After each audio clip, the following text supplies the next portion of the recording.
The Federalist No.67. The constitution of the executive department of the proposed government claims next our attention. There is hardly any part of the system which could have been attended with greater difficulty in the arrangement of it than this, and there is perhaps none which has been inveighed against with less candour or criticized with less judgment. Here the writers against the Constitution seem to have taken pains to signalize their talent of misrepresentation. Calculating upon the aversion of the people to monarchy, they have endeavored to enlist all their jealousies and apprehensions in opposition to the intended President of the United States, not merely as the embryo, but as the full-grown progeny of that detested parent. To establish the pretended affinity, they have not scrupled to draw resources even from the regions of fiction. The authorities of a magistrate, in few instances greater, in some instances less, than those of a governor of New York, have been magnified into more than royal prerogatives. He has been decorated with attributes superior in dignity and splendor to those of a king of Great Britain. He has been shown to us with the diadem sparkling on his brow, and the imperial purple flowing in his train. He has been seated on a throne surrounded with minions and mistresses, giving audience to the envoys of foreign potentates, in all the supercilious pomp of majesty. The images of Asiatic despotism and voluptuousness have scarcely been wanting to crown the exaggerated scene. We have been taught to tremble at the terrific visages of murdering Janissaries, and to blush at the unveiled mysteries of a future seraglio. Attempts so extravagant as these to disfigure, or it might rather be said to metamorphose the object, render it necessary to take an accurate view of its real nature and form, in order as well to ascertain its true aspect and genuine appearance, as to unmask the disingenuity and expose the fallacy of the counterfeit resemblances which have been so insidiously, as well as industriously, propagated. In the execution of this task, there is no man who would not find it an arduous effort either to behold with moderation, or to treat with seriousness the devices, not less weak than wicked,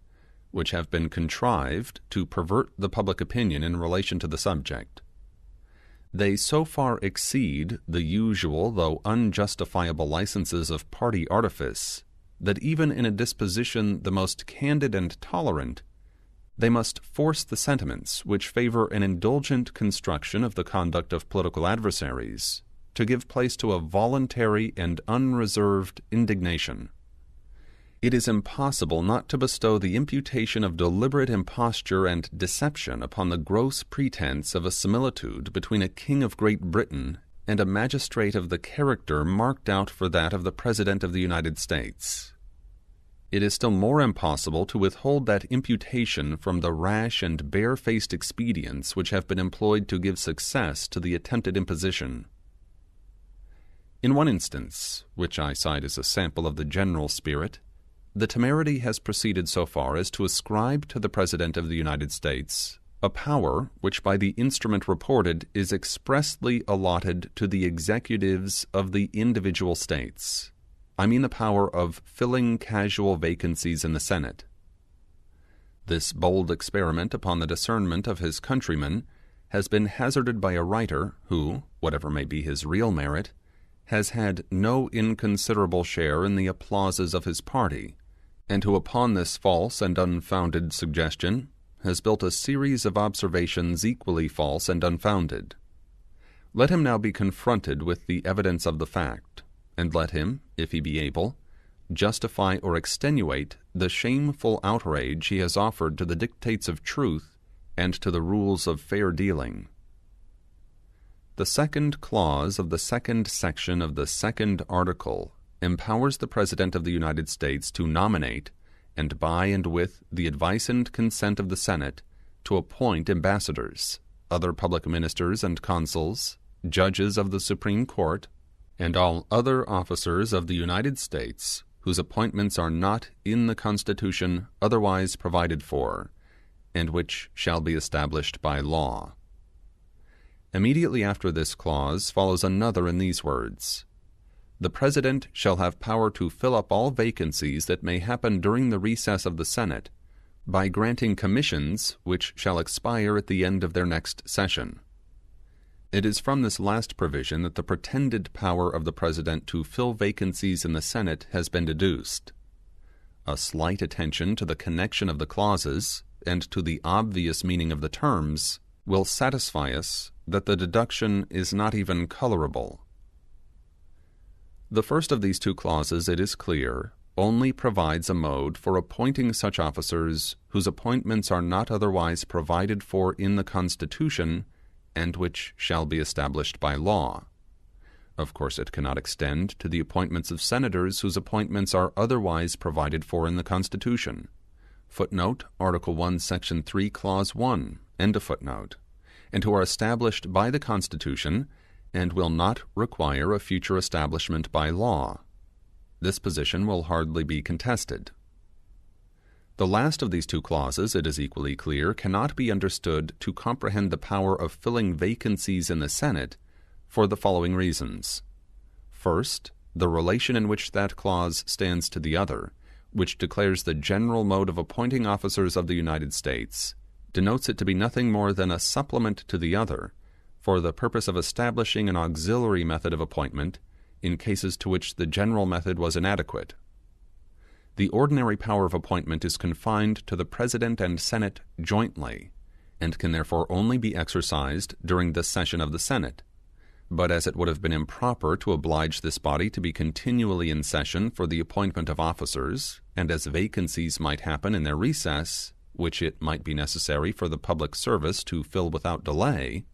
the succeeding clause is evidently intended to authorize the President singly to make temporary appointments during the recess of the Senate by granting commissions which shall expire at the end of their next session.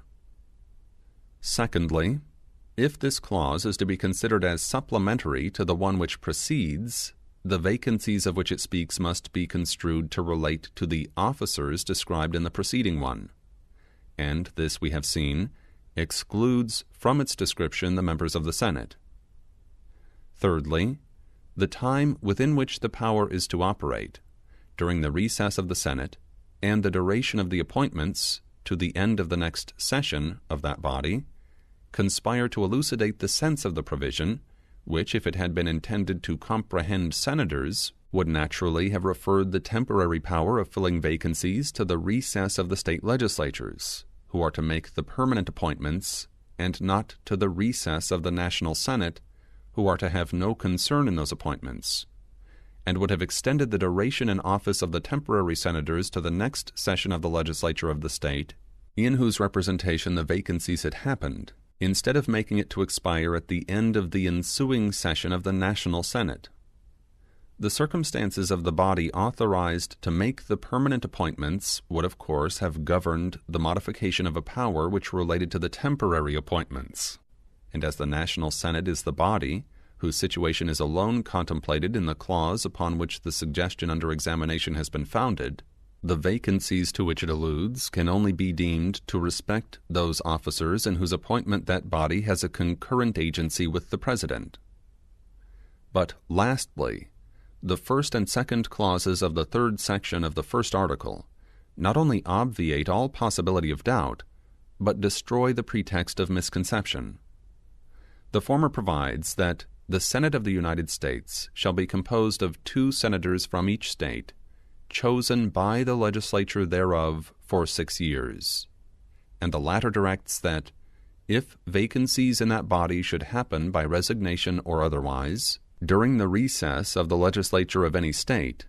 the executive thereof may make temporary appointments until the next meeting of the legislature, which shall then fill such vacancies.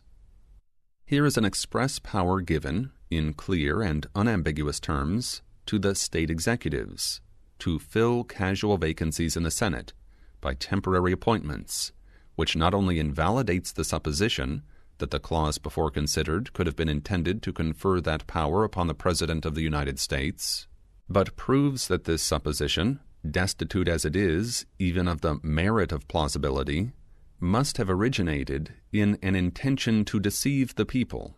too palpable to be obscured by sophistry, too atrocious to be palliated by hypocrisy. I have taken the pains to select this instance of misrepresentation, and to place it in a clear and strong light, as an unequivocal proof of the unwarrantable arts which are practiced to prevent a fair and impartial judgment of the real merits of the Constitution submitted to the consideration of the people. Nor have I scrupled, in so flagrant a case, to allow myself a severity of animadversion little congenial with the general spirit of these papers. I hesitate not to submit it to the decision of any candid and honest adversary of the proposed government,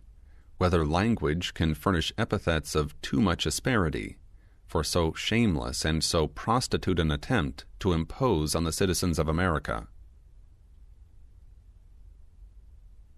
Publius.